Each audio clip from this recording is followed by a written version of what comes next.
Hi folks, hope you're okay today. It's good to be with you. I just want to share with you a few thoughts concerning AronRa and my thoughts about the situation.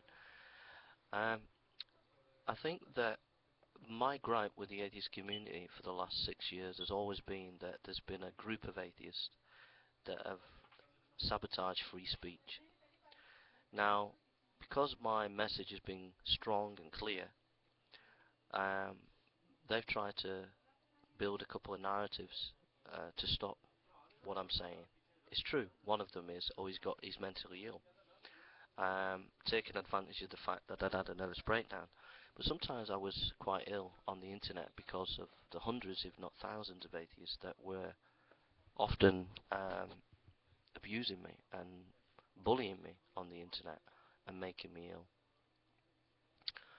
Um, I just want to say that, so the atheists doing that, I've left YouTube not just because my computer was broke, because I was enjoying life and wanted to get on with my life, and I'm enjoying my life. And lo and behold, being on the internet, AronRa, one of the most famous internet atheists in America, comes to see me, and we had a nice time. I shook his hand, and I genuinely showed him some real kindness. I actually invited him to my house for a meal, which he declined the offer because he said he was busy seeing things in Manchester and his conference. But I did offer him to come for a meal. But the person who was involved in that cliff jumper is a person who nearly caused me a nervous breakdown, nearly tried to assault me, nearly got me assaulted. So on two different occasions really troubled me in my own free speech in my own city centre. Obviously a person who's unbalanced in his judgment. He's coming to was actually there with AronRa filming me. A cliff jumper wants to redeem himself, so he asks, "I'll fix your computer." Why? So he can bring himself to be a hero on the internet. And if you doubt that, go and listen to some of the Google Hangouts that he was on last week, where he's trying to make himself out to be some kind of hero, where he says, "I'm helping Jason with his computer." But in reality, I was disturbed when someone keeps phoning me up. I just don't want him to be phoning me up, so he phones me up. You gotta humour the person and say, yeah, yeah, yeah, whatever, yeah. If they've just not got the sense to realise when they try to cause you a nervous breakdown, to leave you alone. And so, no matter how much they try to rewrite history, try to make themselves as heroes, try to make themselves as people who are peacemakers when they're not, the fact of the matter is, countless Christian apologists have left YouTube over the last 10 years because of the aggressive nature of atheists on YouTube.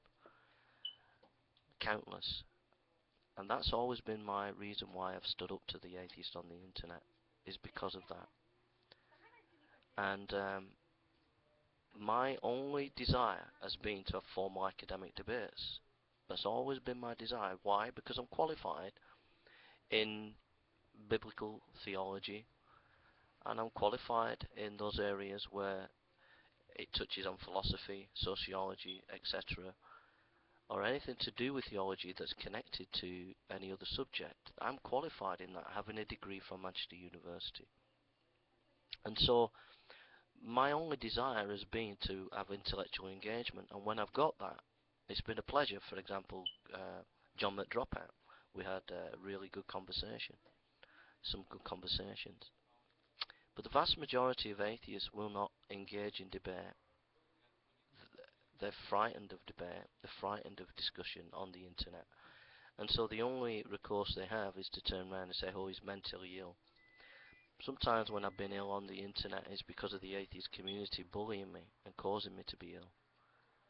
I have struggled with depression over the years, but that's not been caused by me being on YouTube. It's been caused in my own life. And other times when I have been down on YouTube, it's because of vast hordes of atheists being aggressive and bullying and getting up to horrendous tactics such as sending accusations out that have no basis in reality or any evidence.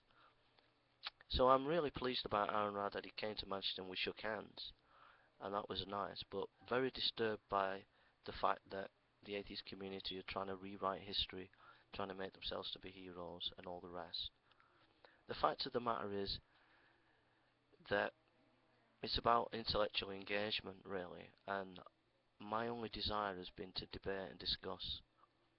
And I found that the atheist community online are the most dishonest bunch of people I've ever met in my life. They're the most dishonest, cruel, nasty bunch of people I've ever met in my life. I've never met a bunch of people that are so two-faced, so dishonest, so childish, so immature in my life. Never. However, the atheists that I meet in real life, the people that I meet at universities, the people that I meet from day to day, thousands of atheists that I've debated and talked to on the streets in street preaching. 99% of them people are lovely people. They're really, really lovely people. And I've had some tremendous discussions and debates with them. My gripe is this internet atheism, that the global atheism is on large on the internet will not challenge, will not take on, will not ask to calm down. That's the only problem that I have. And so it's a case of put up or shut up. It's a case of stop being childish on your Google Hangout. Stop saying horrible things. Stop saying, oh, he's mentally ill, is this or that. Stop making excuses. And get the best debaters that you have and organise debates. Otherwise, stop trying to write history. Stop trying to rewrite my history. Because I'll write my own history. And my own history is that you on the internet are people who do not want formal academic discussion and debate from people who are qualified.